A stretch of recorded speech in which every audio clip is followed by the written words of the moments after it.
NCP তারা আওয়ামী লীগের দামি এমপিদেরকে প্রোটেকশন দিচ্ছে। বিচার সংস্কার গণপরিষদ নির্বাচন অনেক কিছু নির্বাচনের আগে একটা জুড়ে দিচ্ছেন, তাদের সেই দাবিটাকে আপনাদের কাছে যৌক্তিক মনে হয় কিনা? আপনাদের কাছে কি মনে হয় যে তারা আসলে কবে নির্বাচন চান? ধন্যবাদ। আসলে তারা আদৌ নির্বাচন চায় কিনা সেটি নিয়েই অনেকের সন্দেহ আছে। যেমন তাদের 3 জন প্রতিনিধি তারা কিন্তু বর্তমান যে সংবিধান আছে সেই সংবিধান মেনেই শপথ নিয়েছে।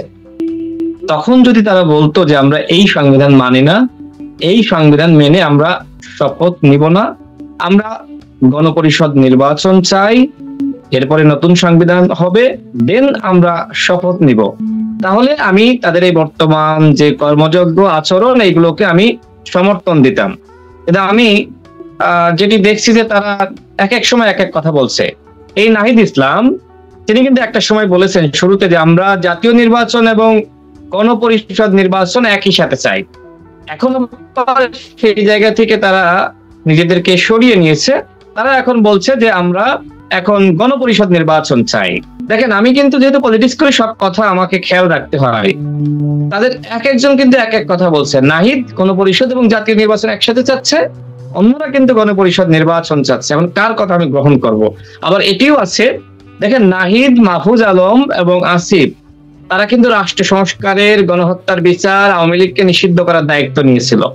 কিন্তু গণ অভ্যুত্থানের সব থেকে বড় মুখপাত্র যিনি এক দফার ঘোষণা দিয়েছিলেন, তিনি কি করলেন? তিনি গণহত্যার বিচার শেষ করলেন না, আওয়ামী লীগের নিষিদ্ধ করার কাজটা শেষ করলেন না, তিনি রাষ্ট্র সংস্কারের কাজটা শেষ না করে তিনি পদত্যাগ করলেন। এখন বাংলাদেশে যদি আগামীতে রাষ্ট্র সংস্কার না হয়, গণহত্যার বিচার না হয়, আওয়ামী লীগকে নিষিদ্ধ না করা হয়, দায়টা কি নাহিদ ইসলাম তাকে নিতে হবে না? অবশ্যই নিতে হবে, কারণ ওই সময় তিনি এই ম্যান্ডেট করে কিন্তু দায়িত্ব নিয়েছিলেন। দ্বিতীয়ত, যারা ছাত্র উপদেষ্টা ছিল তারা কিন্তু ওই সময় বলেছিল যে যারা সরকারে যাবে তারা আগামী নির্বাচনে অংশ নিতে পারবে না। আমার স্পষ্ট মনে আছে ওই সময় কিন্তু অনেকে সে ধরনের পোস্ট করেছিলেন। নাহিদ ইসলাম আগামী নির্বাচনে কি অংশ নিবে না? নাহিদ ইসলাম কিন্তু, যদি আপনি নৈতিক ভাবে বলেন, তাহলে নাহিদ কিন্তু আগামী নির্বাচনে অংশ নিতে পারে না। এমনকি আমরা শুনছি যে মাহফুজ আলম, আসিফ মাহমুদ তারাও আগামী নির্বাচনের আগে পদত্যাগ করে নির্বাচনে অংশ নিবে। এটা তাহলে কেমন হয়ে গেল না? তারা নিজেরাই বলেছিল যারা সরকারে যাবে তারা কিন্তু নির্বাচনে অংশ নিতে পারবে না। আমার মনে আছে ওই সময় সার্জিস আলম একটি পোস্ট করেছিলেন যে আসিফ এবং আপনার নাহিদ তারা অনেক বড় স্যাক্রিফাইস করেছে, তারা আগামী নির্বাচনে অংশ নিতে পারবে না। আবার আপনি নিশ্চয়ই দেখেছেন। দেখেন, এই কথাগুলো এখন আপনি কাকে শোনাবেন, কাকে বলবেন? মানুষকে নানান সময় নানান ধরনের কথা বলে বিভ্রান্ত করা হচ্ছে। নির্বাচনটা তো একটা গুরুত্বপূর্ণ বিষয়।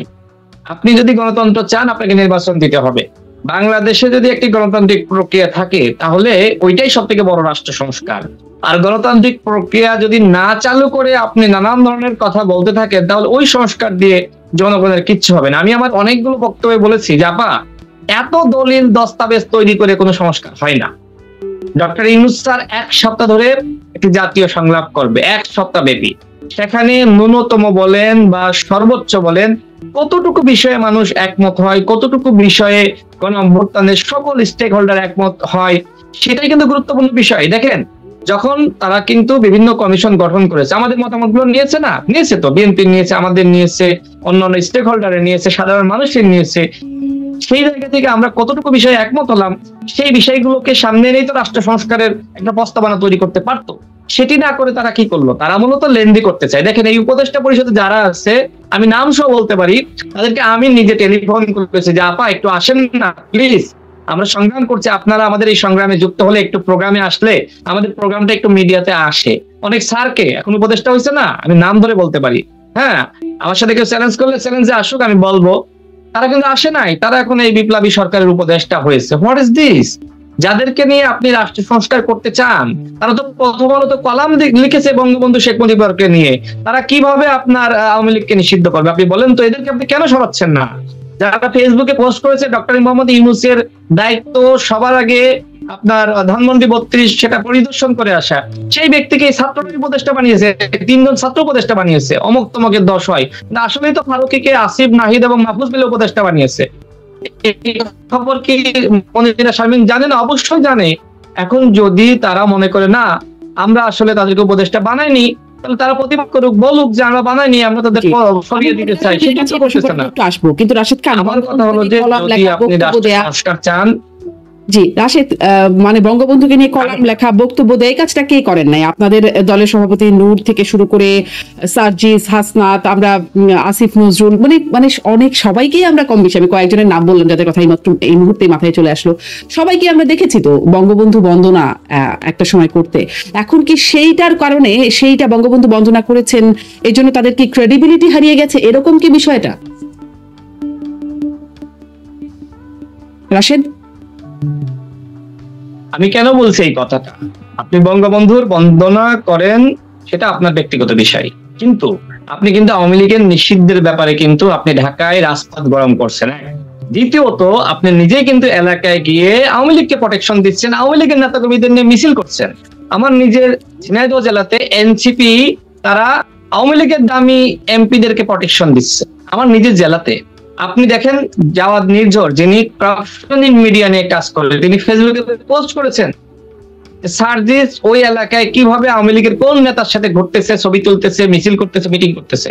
হান্নান মাসুদ তার এলাকার আওয়ামী লীগের এমপির যে বিদ্রোহী গ্রুপ ছিল তারা আওয়ামী লীগের, তাদেরকে নিয়ে তিনি সমাবেশ করতেছেন। এই কাজগুলো কারা করতেছে?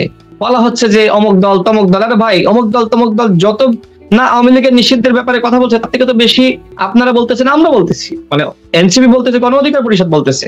গণ অধিকার পরিষদ সর্বোচ্চ চেষ্টা করতেছে আওয়ামী লীগকে যাতে কোনোভাবে কাছে তারা না ভিড়তে পারে। আমার জেলায় খোঁজ নিয়ে দেখেন, আমি তো দলের second in command, Bipin Nurul Haque নদের জেলায় খোঁজ নিয়ে দেখেন, কিন্তু এনসিপির শীর্ষ নেতা আপনার সাজিদ আলমের জেলায় যদি এই ঘটনা ঘটে, তাহলে আপনি ঢাকায় আওয়ামী লীগের নিষিদ্ধের গরম বক্তব্য দেন, আর আপনি এলাকায় গিয়ে আওয়ামী লীগের নেতা কর্মীদেরকে জড়ো করে সমাবেশ করেন। এই যে দ্বিচারিতা, এই কারণেই তো প্রশ্নটা আসতেছে যে আপনি দ্বিচারিতা কেন করতেছেন? ঠিক আছে, আপনার বঙ্গবন্ধুর প্রতি ভালোবাসা সার্জিসের ছিল, গত বছরও ব্যাপকভাবে তিনি ভাইরাল হয়েছেন বঙ্গবন্ধুকে নিয়ে প্রশংসা করে। এই বছর তো শেখ হাসিনার পতনের সময় বঙ্গবন্ধু তো প্রাসঙ্গিক না, কিন্তু 75-এই তাকে হত্যা করেছে আওয়ামী লীগের নেতা কর্মীরা। মানে এখন কেন আপনি বঙ্গবন্ধুর মুজিববাদী সংবিধান, মুজিবের বিরুদ্ধে বলছেন? মুজিব নামটি যে আপনি জিকিরের মতন করে আপনি জপলেন গত বছর, সেই মুজিব আপনার কাছে হঠাৎ করে কি এমন খারাপ হয়ে গেল যে তার মুজিববাদী সংবিধান, মুজিবের বিরুদ্ধে বলতেছেন? এই যে দ্বিচারিতা গুলো, এগুলো তো আমাদের সামনে আসলে আসা দরকার। বলা হচ্ছে পুরাতন দলগুলোর ক্যারেক্টারের সমস্যা। সেই নির্বাচনের জায়গাটাতেই যাই আপনাদের কাছ থেকে। এটি ডিসেম্বর, 24 ডিসেম্বরের 1 ডিসেম্বরে তখন নুরুল হক নূর বলেছেন 2 বছরের আগে নির্বাচন চাই না, এবং মানে এই বক্তব্যটা তার ছিল যে এখন থেকে 2 বছরের আগে নির্বাচন চান না। এখন এসে আমরা শুনছি এই বছরের নির্বাচনটা হওয়া জরুরি বলে আপনারা বলছেন। কেন এই অবস্থানগত পরিবর্তন?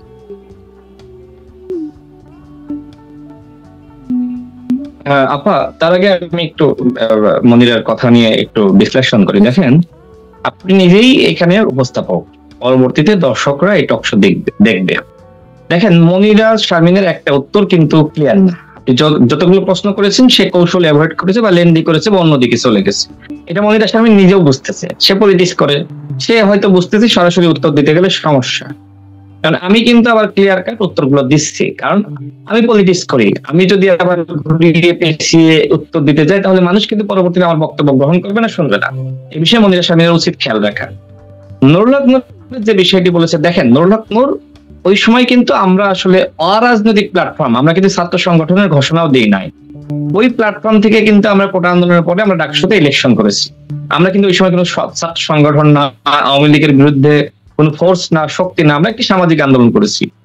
তো যাই হোক, পরবর্তীতে আমরা যখন ছাত্র সংগঠন গঠন করলাম, তার পরবর্তীতে আসলে আমাদের আচরণটা কেমন, আমরা যখন রাজনীতি করতে নামলাম তখন কিন্তু সারা দেশে আওয়ামী লীগ আমাদেরকে বাধা দেওয়ার চেষ্টা করলো। দেন আমরা কিন্তু তখন আওয়ামী লীগের বিরুদ্ধে, আপনি নিশ্চয়ই আপনি সাংবাদিক হিসেবে আপনি অবশ্যই বলতে বাধ্য হবেন, সারা বাংলাদেশে যখন বিএনপি জামাত মাঠে নামতে পারে না, তখন ঢাকা বিশ্ববিদ্যালয়ে কিন্তু এই নুরুল হক নূর, রাশেদ খান, এই 10-15 ছেলে কিন্তু এই ফ্যাসিবাদ বিরোধী আন্দোলন নিভু নিভু করে আমরা 10-15 জন মার খাইতাম, আবার যাইতাম, মার খাইতাম, আবার যাইতাম। এখন অনেক বড় বড় বিপ্লবী আছে, আমরা কিন্তু তাদেরকে পাশে পাইনি। তো আমরা কিন্তু আমাদের চেষ্টাটা আমরা চালিয়ে গিয়েছি। আমাকে শোনা যাচ্ছে? শুনতে পাচ্ছি। জি,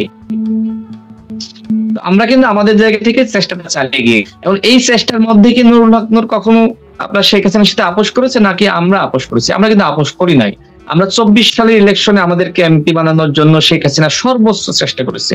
আপনি ডিজিএফআর যে পলিটিক্যাল হেড ছিল মেজর ইব্রাহিম, কিন্তু মেজর জেনারেল ইব্রাহিম ইলেকশনে চলে গেছে, আমি আর নুরুল হক নূর কিন্তু ইলেকশনে যাইনি। অর্থাৎ আমরা যখন সামাজিক একটা প্ল্যাটফর্মে ছিলাম তখনকার চিত্র আর বর্তমানে পরবর্তীতে দল সংগঠন করার পরে চিত্র, এটা আপনাকে বিবেচনা করতে হবে। রাশেদ, এইটা একটু স্পষ্ট করবেন যে কে কিভাবে আপনাদেরকে এমপি বানানোর চেষ্টা করেছিল, কে প্রস্তাবটা করেছিল, প্রস্তাবটা কি ছিল? আচ্ছা, আমি আপনাকে বলি, দেখেন শেখ হাসিনা কিন্তু সমস্ত পলিটিক্স ডিজিএফ এর মাধ্যমে কন্ট্রোল করত।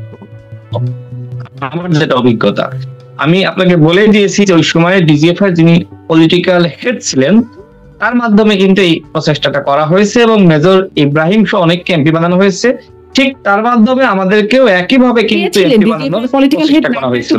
তো আপনি ডিজিএফ এর ওই সময় পলিটিক্যাল হেড কে ছিল, আপনি সাংবাদিক হিসেবে আপনি খুব সহজেই, আমি এটা সরাসরি নাম না বলে আপনি এটা খোঁজ নিয়েন, আপনার এতটুকু পরিশ্রম আপনাকে করতে হবে। তো যাই হোক, আমি আমার পরবর্তী প্রশ্নের নির্বাচনে যেটি আপনি করলেন, আমি কিন্তু বলে দিয়েছি আপনার নামটা খুব সহজ, আপনি আমি না হয় বের করলাম আমার একজন সাংবাদিক আমি যেটা আপনাকে নির্বাচন নিয়ে বলি, এতটুকু এতটুকু দায়িত্ব নামটা বের করা, তো সব বলে দিলে তো খুব সহজ হয়ে গেল, একটু না হয় কঠিন ভাবে তারা নামটা বের করুক, খুব সহজ। আচ্ছা হোক, আমি পরবর্তী নির্বাচন নিয়ে বলি। দেখেন, নির্বাচনটা বাংলাদেশে হওয়া দরকার। এখন এই সরকারকে গণ অধিকার পরিষদ একমাত্র দল হিসেবে ব্ল্যাঙ্ক চেক দিয়েছিল। ওই যে মনিরা শারমিন বললো না, আমরা কিন্তু টাইম ফ্রেম দিচ্ছি না, কিন্তু আমরা বলেছিলাম 2 বছর থাকেন। সরকার যদিও 1.5 বছরের কথা বলছিল, তো থাকেন, আপনি রাষ্ট্র সংস্কার করেন, গণহত্যার বিচার করেন, আওয়ামী লীগকে নিষিদ্ধ করেন। ডক্টর মোহাম্মদ ইউনূস স্যার নিজেই বলেছেন বিবিসি সাক্ষাৎকারে, রাষ্ট্র সংস্কার এখনো শুরুই করেন নাই। আরো স্পষ্ট ভাবে বলতে গেলে তিনি বলেছেন যে আওয়ামী লীগকে নিষিদ্ধ করা হবে না, আওয়ামী লীগ আগামী নির্বাচনে অংশ নিবে কি নিবে না সেটা আওয়ামী লীগের দলীয় সিদ্ধান্ত। এখন ইউনূস স্যার যখন আওয়ামী লীগকে নিষিদ্ধ করছে না, রাষ্ট্র সংস্কার শুরু করছেন না, মনির শারমিন নিজেই কিন্তু এই টকশোতে বলেছে যে দৃশ্যমান কাজ এখনো শুরু হয়নি। দেন প্রায় বছরের কাছাকাছি, মানে কি 7 মাস কিন্তু অতিবাহিত হয়ে 8 মাস শেষ হচ্ছে, এখনো আপনি রাষ্ট্র সংস্কার করছেন না, আপনি এখনো গণহত্যার বিচারের প্রক্রিয়াটা শুরু করতে পারেননি, আপনি এখনো পর্যন্ত আওয়ামী লীগের নিষিদ্ধের সিদ্ধান্তে যেতে পারেননি। দেন আমি আপনাকে আর কত সময় দেব? মানে ওই যে একটা কথা আছে না গ্রামে, যে দুধ দিয়া গরুর আপনার দাঁত দেখলে বোঝা যায় গরুটা আসলে দুধ দিবে কি দিবে না। তো বিষয়টা ইউনূস সরকার, ইউনূসের জনপ্রিয়তা আসছে, তার সরকারের অন্যান্য উপদেষ্টাদের যথেষ্ট অযোগ্যতা, অদক্ষতা, আওয়ামী লীগের প্রতি পীড়িত রয়েছে। এবং আমি নিজে সাক্ষী, এতটুকু বলি, এই সরকারের 2 জন উপদেষ্টা মিলে স্বরাষ্ট্র উপদেষ্টার সাথে কথা বলে, আপনি জিজ্ঞেস করেন স্বরাষ্ট্র উপদেষ্টাকে, সাবের এবং মান্নানকে জামিন করিয়েছে। এবং সেই 2 জন উপদেষ্টা আপনার মানে এই যে 2 জন ছাত্র উপদেষ্টা বা 3 জন ছিল, আমি বললাম না একটু কষ্ট করে জানতে হবে, সব বলে দিলে তো কিউরিওসিটি থাকবে না। করেন না রাশেদ খান, এত কষ্ট করেন না, যেটা বলছেন আপনি কষ্ট করে বলেন। তারা কিন্তু মনির, আচ্ছা আমি আগের বক্তব্যে বলেছি, সেটা হলো আপনার আদিলুর রহমান শুভ্র সাহেব এবং রেজওয়ানা আপা, এই 2 জন মিলে আপনার সাবের এবং মান্নানের জামিন করিয়েছে। আপনি আমার সাথে চ্যালেঞ্জ করতে পারেন, তারা 2 জন স্বরাষ্ট্র উপদেষ্টাকে জিজ্ঞেস করেন, তারা 2 জন সাবের এবং মান্নানের জামিন করিয়েছে। এই উপদেষ্টা পরিষদ, যাদের বিষয়ে কিন্তু মানুষের খুব প্রশংসা আছে যে না এই 2 জনের ব্যাপারে কোনো বিতর্ক নাই, কিন্তু আমি নিজে বলছি হ্যাঁ, তারা 2 জন কিন্তু জামিন করানোর ক্ষেত্রে ভূমিকা রেখেছে।